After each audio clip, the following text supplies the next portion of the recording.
E meus irmãos, que a graça do nosso querido Deus nos alcance em mais uma manhã que Ele nos concede.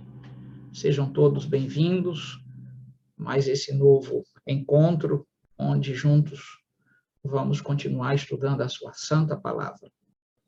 E certamente nosso coração estará sensível à voz do Espírito de Deus, nossa mente aberta para podermos continuar recebendo os sorvos de sua graça. Neste momento, quero convidar a pessoa que está responsável para nos apresentar diante de Deus em oração e, em seguida, continuarmos nossos estudos. Senhor nosso Deus, honras, glórias, louvores, poder, majestade e adoração seja dado tão somente a Ti. Amém. Aqui estamos, Pai. Em meio a tudo e a todos, nós queremos Te agradecer, te dizer que Tu és Deus, Tu és o nosso Pai, e sem Ti nada podemos fazer. Amém. Aqui estamos, Pai. Temos um só propósito, é de ouvir a Tua voz, porque acreditamos que a Tua palavra pode fazer em nós aquilo que nós não podemos fazer. Aqui estamos para aprender mais sobre o Senhor. Nós queremos nos apresentar a Ti, nos colocar, ó Deus, nas Tuas mãos. Amém. E assim como foste com os dias que se passaram, também Te suplicamos por este dia. Que Tu nos abençoe, nos proteja, nos livre, nos condicione, nos dê todos os meios necessários para este dia. Te apresentar a todos que estão aqui, neste lugar, envolvidos com o só propósito, é ter um encontro contigo. Amém, Senhor. Nos ajuda. Vencer, ó Deus, com o Teu servo, o pastor Cícero. Ajuda-o, Tu sabes o que está a acontecer com ele. Ajuda-nos também, nos concedendo e nos batizando com o Teu Santo e Bom Espírito. Amém. Para que possamos entender e compreender as revelações que Tu sempre fazes. Amém. Hoje não vai ser diferente. Toma-nos em Tuas mãos. Também Te suplicamos, ó Pai, por todos que neste momento estão no vale da sombra da morte. Aqueles que estão acamados, aqueles que estão encarcerados, aqueles que estão sendo enganados, todos de uma maneira geral. Toma-nos em Tuas mãos. Amém. Faça-se a Tua vontade. Amém, Senhor. Em nome de Jesus, Pai. Amém, Senhor. Amém. Muito bem, meus irmãos, que a graça do nosso Deus nos alcance nesse instante, de sorte que possamos, então, continuar estudando a palavra de Deus. Eu lhes havia dito ontem que hoje iria apresentar uma série de materiais que nós preparamos dos textos do Espírito de Profecia, para te dar uma sequência em relação ao que temos visto até o presente momento, no que diz respeito às cenas que envolveram ali o período dos 40 dias que Jesus passou no deserto ali do sul da Judéia, após, então, sair daquela cena, logo a última, então, eu diria, a situação singular da tentação. No dia seguinte, ele, portanto, é visto por João o Batista, que o nomina de o Cordeiro de Deus, que tira o pecado do mundo. Alguns discípulos lá, que já eram, então, ligados à pregação de João, como André, como o próprio João, autor do Evangelho, ao ouvirem esta, então, menção, passam a seguir a Jesus, e aí, então, nós não temos a segurança de afirmar-lhes aonde Jesus estava residindo naqueles dias, que ali, portanto, saíra do deserto e ainda permaneceu em Jerusalém. O texto é dito exatamente, não em Jerusalém, permanecer ali, portanto, na Judéia. O texto, então, do Evangelho de João é muito enfático em dizer que ele permaneceu ali alguns outros dias e depois, então, segue sentido, portanto, a Galileia, e é neste contexto que nós vamos nos debruçar, fazendo essa recapitulação histórica, para que você tenha, então, toda a trajetória na sua mente bastante estruturada, para não ter aquelas ideias estanques, né? De que ele saiu do deserto, foi para a Galileia. Isso não é verdadeiro do ponto de vista, portanto, da narrativa bíblica. Ele permaneceu mais alguns dias, não foi de imediato que ele voltou para a Galileia, e ele não voltou, né, para um outro ambiente, a não ser exatamente para a própria Nazaré.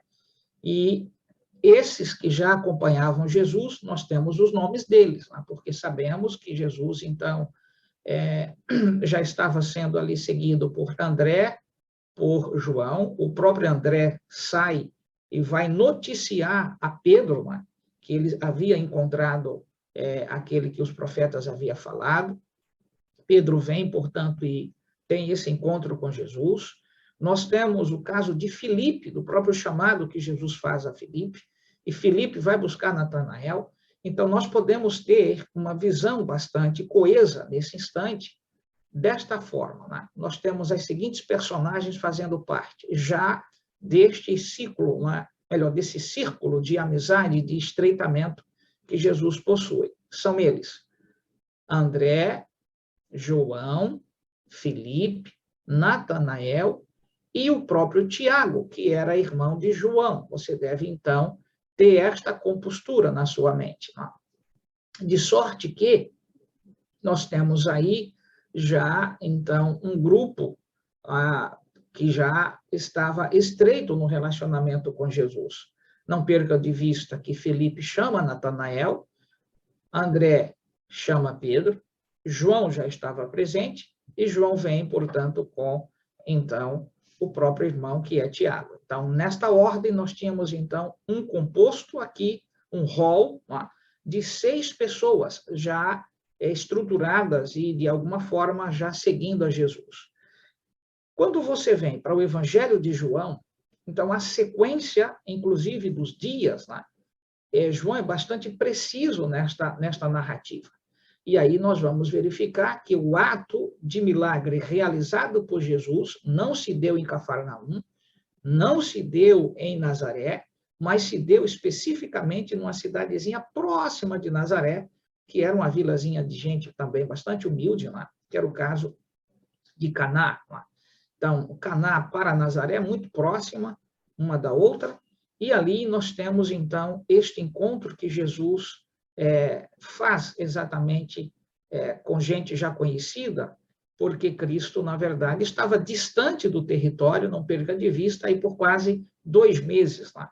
Nós vimos aqui os 40 dias no deserto, vimos os demais dias que ele passou ali, então, na Judéia, o retorno para o território, uma vez que era bastante distante da Judéia, então levaram talvez aí mais uns 2 ou 3 dias de viagem, então, claro, quase aí 2 meses distante do seu próprio território. Não lembrando, lá na sequência, lá atrás, que Jesus, quando então ouviu sobre as pregações de João o Batista, ele deixou de lado, portanto, as suas atividades laborativas na carpintaria de José. Você se lembra que naquele momento ele se despediu de sua mãe e veio para a Judéia para ser batizado por João. Lembram disto? Pois bem, então agora está no momento de você começar a somar esta sequência e então ampliar a sua visão, verificando que esse período de tempo, esse vazio está no coração de Maria, lá morando ainda em Nazaré, já idosa e viúva, porque sabemos exatamente que isso também já foi apresentado aqui para você. Jesus era aquele sustentáculo presente com os demais outros irmãos e irmãs que Maria, portanto, com José tiveram, nós tivemos, então, todas essas exposições aqui. Agora, como eu já lhes disse, está no momento de nós somarmos uma sequência. E aqui é o que eu quero que você se aperceba. Vamos voltar. Ele sai de Nazaré, vem para, então, o sul da Judéia, ali em Betábara, onde João Batista estava fazendo o batismo. Ele é batizado, vai para o deserto, ali sul da Judéia, permanece ali 40 dias, então já são 40 dias distantes da pessoa de Maria, Lembrando que esses 40 dias são apenas os dias correspondentes ao que passaram no deserto. Mas e o tempo da viagem, de ir lá, então, de Nazaré para Betânia?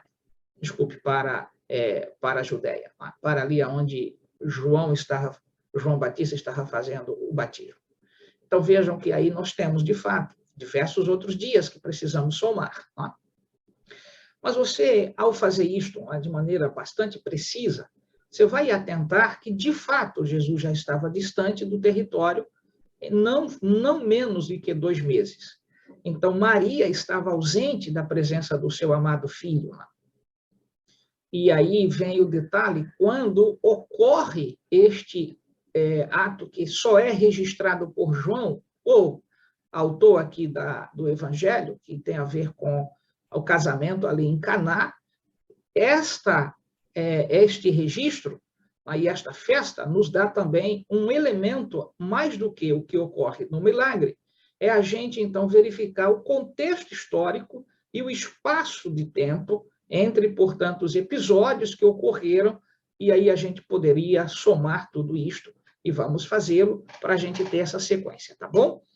Primeiro, atentar que nós estamos estudando o Evangelho de Mateus, não esqueçam disso. Então, venhamos a Mateus, capítulo, portanto, agora 4. Vejam como, então, Mateus 4, versículos 23 ao 25, registra uma série de informações, mas sem essa sequência que está mais clara no Evangelho de João. Venha comigo, Mateus capítulo 4, versículos 23 e 25. Diz assim: percorria Jesus toda a Galileia, ensinando nas sinagogas, pregando o Evangelho do reino e curando toda sorte de doenças e enfermidades entre o povo. E a sua fama correu por toda a Síria. Veja, isso já não é mais território palestino, ou melhor, território de Israel. Trouxeram-lhe, então, todos os doentes, acometidos de várias enfermidades e tormentos, endemoniados, lunáticos e paralíticos, e ele os curou. E da Galileia, Decápolis, Jerusalém, Judéia e da além do Jordão, numerosas multidões o seguiam. Então, esse registro aqui é um registro que a gente chama assim, abrupto, né? Uma informação após toda a narrativa que o próprio Mateus vinha fazendo a respeito lá dos 4 primeiros, então, discípulos, o caso de André, Tiago, João e o próprio Pedro, ou na ordem, André, Pedro, Tiago e João. Nós temos, então, aí, ele para esta informação, e aí agora entra num registro dos episódios aí somados, sem dizer com mais precisão o que ocorrera, como fora, apenas nos dá a informação. Aí, quando você vai para o Evangelho de João, você se apercebe que houve uma sequência desses registros aqui. Então, vejamos o que ocorre. Não percam de vista, Jesus ainda estava ali no território do sul da Judéia.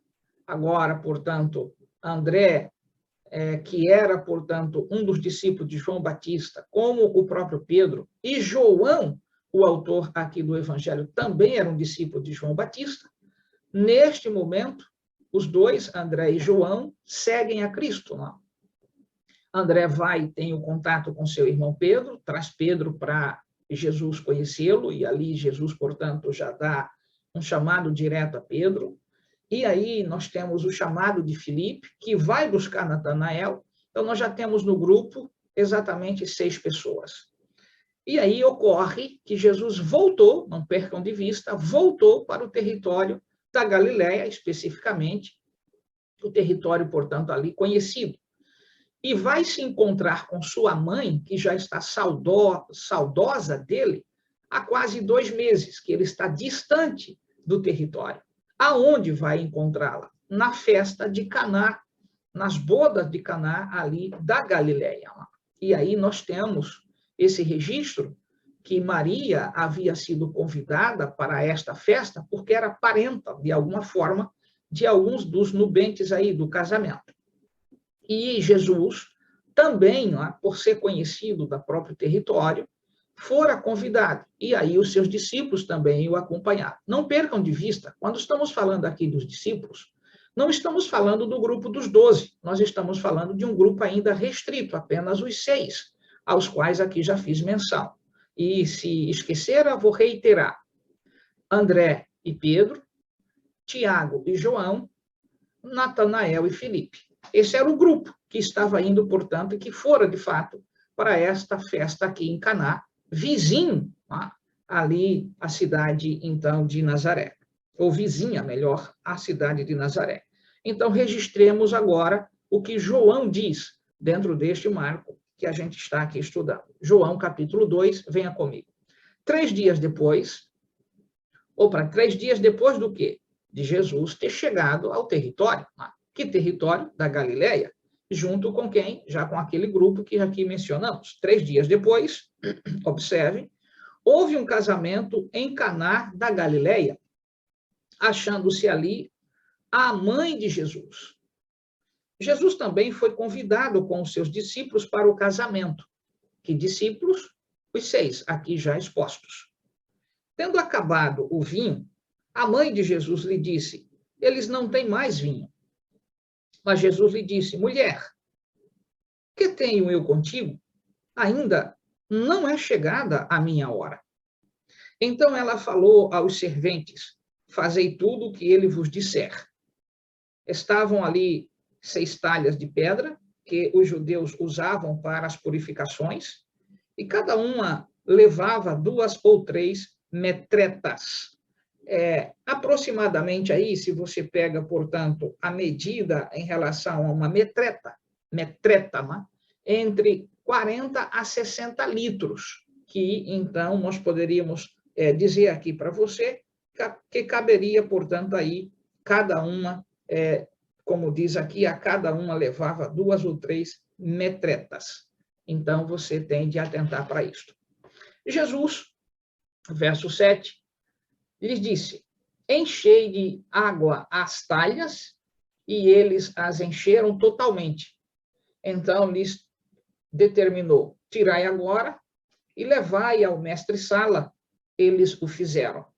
Tendo o mestre-sala provado a água transformada em vinho, não sabendo de onde viera, se bem que o sabiam os serventes que haviam tirado a água, chamou o noivo e lhe disse, todos costumam pôr primeiro o bom vinho, e quando já beberam fartamente, servem o inferior. Tu, porém, guardaste o bom vinho até agora. Com este, deu Jesus, observem, princípio a seus sinais em Caná da Galileia. Então, o primeiro milagre realizado por Cristo não foi em Cafarnaum, não foi em Nazaré, não foi no sul, então, ali da Judéia, foi nessa festa singular em Caná, na Galileia, claro, no território bastante familiar, porque estavam ali aqueles que, de fato, eram parentes. Né? Ao mesmo tempo, há um outro detalhe, manifestou a sua glória e os seus discípulos creram nele. Não percam de vista que discípulos, os que já conhecemos aqui expostos anteriormente. Depois disto, desceu ele para Cafarnaum com sua mãe, seus irmãos e seus discípulos e ficar ali não muitos dias.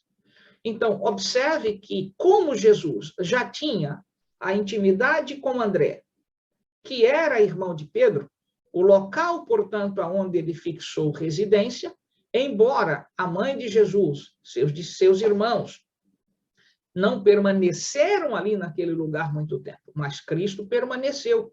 Na verdade, em Cafarnaum, nós vamos ver no texto, portanto, do próprio livro aqui de Mateus e então Lucas, que Jesus fixou residência na casa de Pedro. Mas o que está sendo dito aqui por João é que este primeiro, portanto, aqui, retorno de Jesus, que não foi exatamente levar Maria de volta a Nazaré, aonde ela residia, vieram para Cafarnaum e ficaram ali na casa de Pedro. Então, você tem de atentar que, nesse instante, nós temos, então, diversas pessoas, né? Nós temos, então, aí com Jesus 7, com Maria, então, nós vamos somar 8, Nós não sabemos quantos irmãos e quantas irmãs vinham com Jesus, lá, isso, seus irmãos, da parte, portanto, de José e Maria, nós não sabemos. Mas vamos aqui, então, só atentar que não eram menos de 10 pessoas que agora chegavam à casa de Pedro. O que implica dizer que, para assistência a essas pessoas, a casa de Pedro não poderia ser uma coisa pequenina, comum.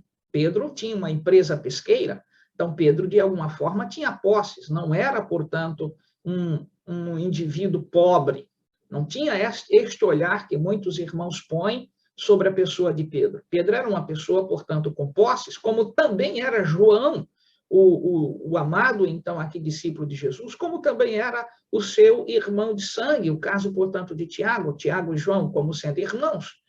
E você deve lembrar disto, porque eles eram pescadores e não tinham, portanto, não eram pessoas desprovidas de posses.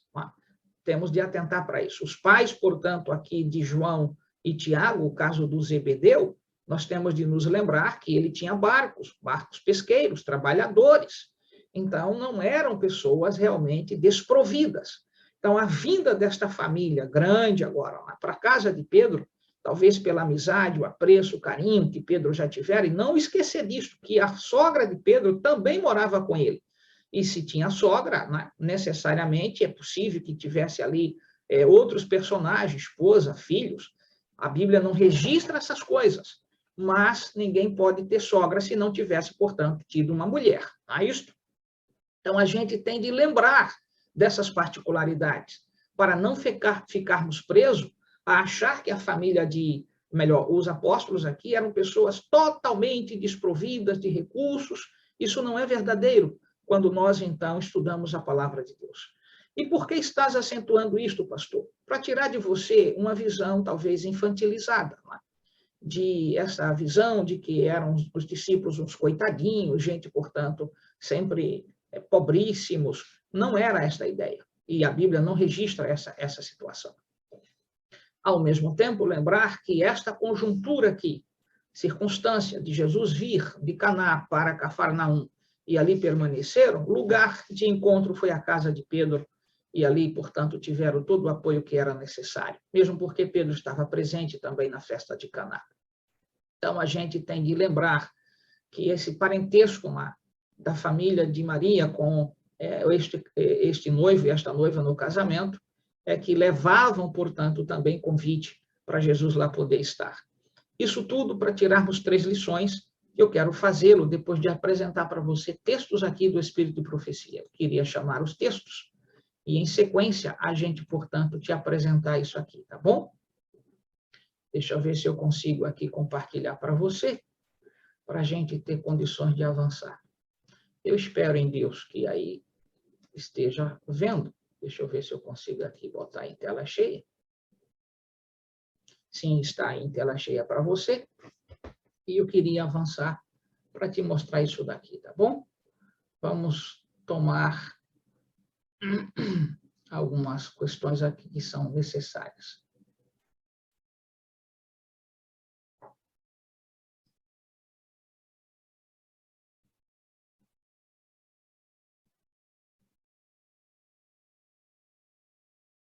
Ok, vamos começar por esse daqui. Por toda a Galileia se espalharam as novas do profeta do deserto. Isso está se referindo a João Batista, não percam de vista. E de sua maravilhosa mensagem. Esta chegou até os camponeses das mais remotas cidades da montanha e aos pecadores da praia, encontrando nesses corações simples e sinceros a mais genuína aceitação. É isto que fizera também com que aqueles que moravam em Cafarnaum, vendo e ouvindo acerca da mensagem de João Batista, vieram ouvir.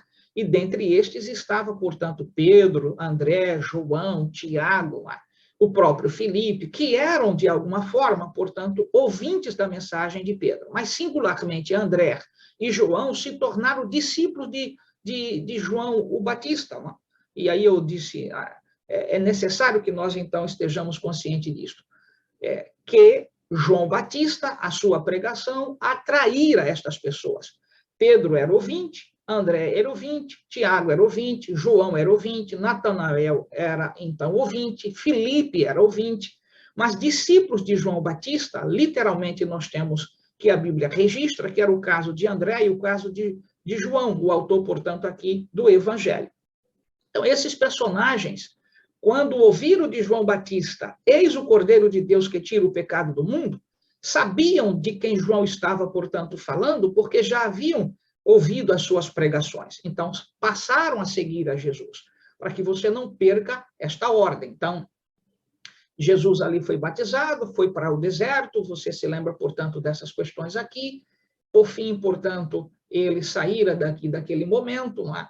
E aí vem algo que eu gostaria que atentasse, que neste particular nós temos, então, as cenas mais, eu diria, fortes que eu gostaria que você tomasse aqui. Ao assumir a natureza do homem, Cristo não manteve a aparência semelhante à dos anjos do céu, mas esta era uma das humilhações pelas quais necessitava passar quando voluntariamente aceitou tornar-se o redentor do mundo. Satanás insistiu em que ele, se realmente era o Filho de Deus, deveria prover alguma evidência de seu exaltado caráter. Você se lembra que essa tentação, em particular, levava Jesus, portanto, a responder a Lúcifer sempre com toda a autoridade que lhe era, de fato, própria. E aí, passamos já por essas cenas, vamos avançando um pouquinho, e aí vem o texto que eu queria, deste ponto, somar para que a gente pudesse agora, de fato, fazer a sequência lógica até chegar à festa de Caná. Vamos comigo. Durante 40 dias, jejuou e orou, fraco e emagrecido, não percam de vista de que ele assumiu a natureza humana lá, pela fome, emagrecido pela fome, macilento e extenuado pela angústia mental. O seu parecer estava tão desfigurado mais do que o que de outro qualquer, e a sua figura mais do que a dos outros filhos dos homens.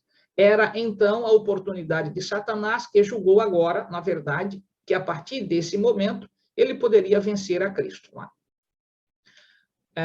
Avançando um pouquinho mais no texto, aqui, na última grande batalha do conflito com Satanás, os que serão leais a Deus hão de ser privados de todo apoio terreno, por se recusarem a violar-lhe a lei em obediência a poderes terrestres, ser-lhes-á proibido comprar ou vender, será afinal decretada a morte deles.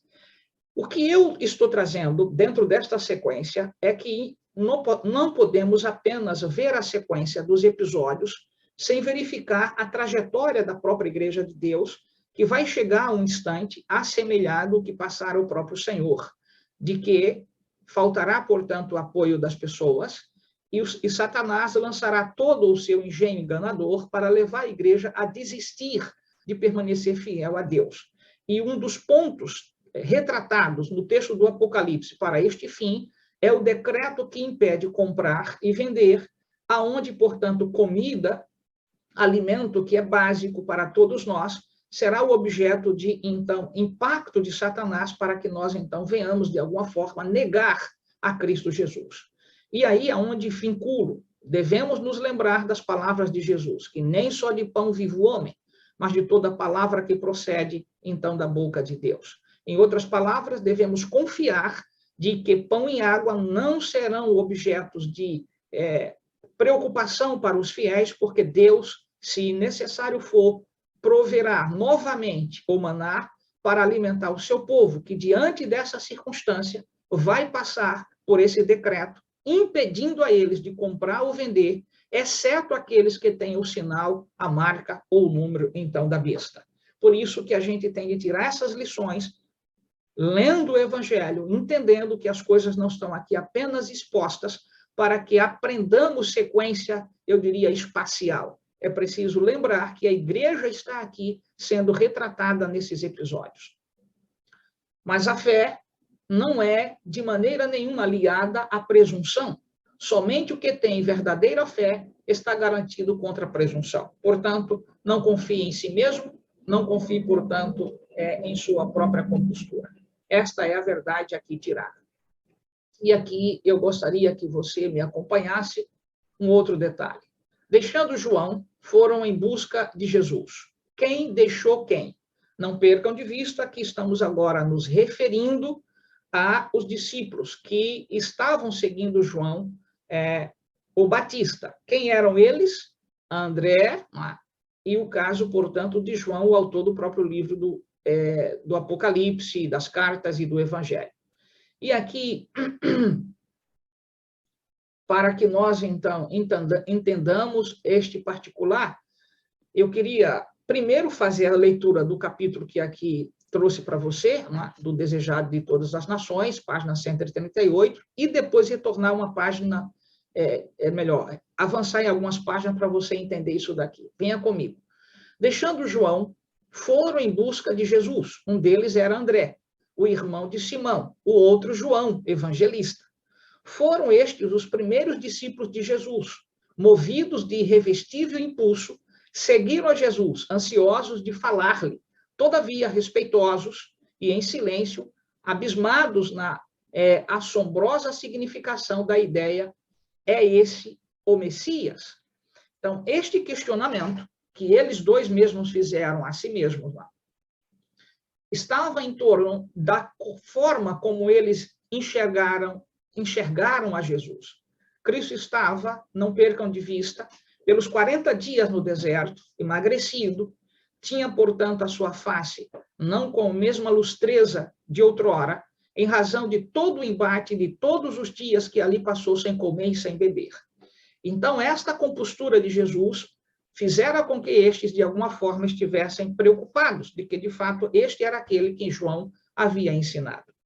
Então, eu vou avançar, me desculpe a velocidade, mas por causa do horário, para que você não perca de vista o que eu gostaria que a gente tirasse de lição. Agora, nesse texto em particular do Desejado de Todas as Nações, página 139, Ellen White diz assim: André buscou comunicar o júbilo que lhe enchia o coração, indo à procura de Simão. Não percam de vista que isso aqui era o seu irmão, que mais tarde o Senhor chamou de Cefas, que significa Pedro.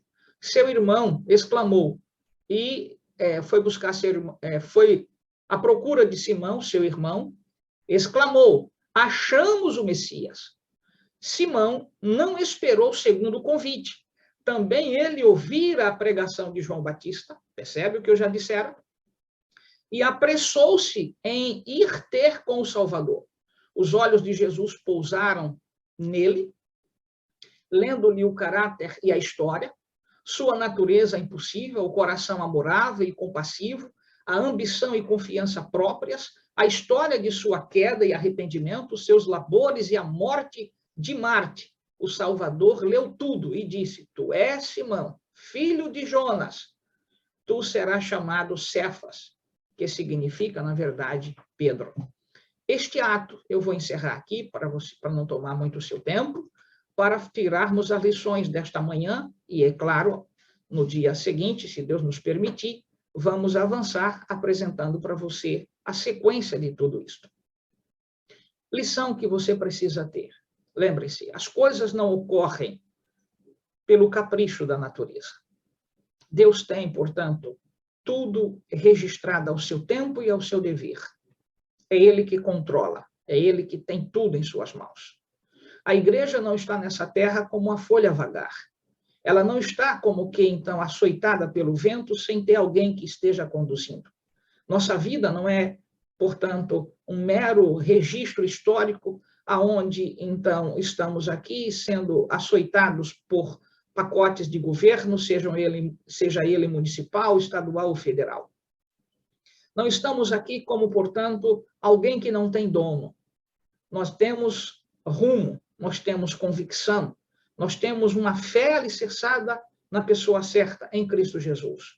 Por isso, meu querido amigo e irmão, deposite confiança em toda esta ordem que nós temos acompanhado aqui ao longo destas manhãs, de que Deus está cuidando do seu povo.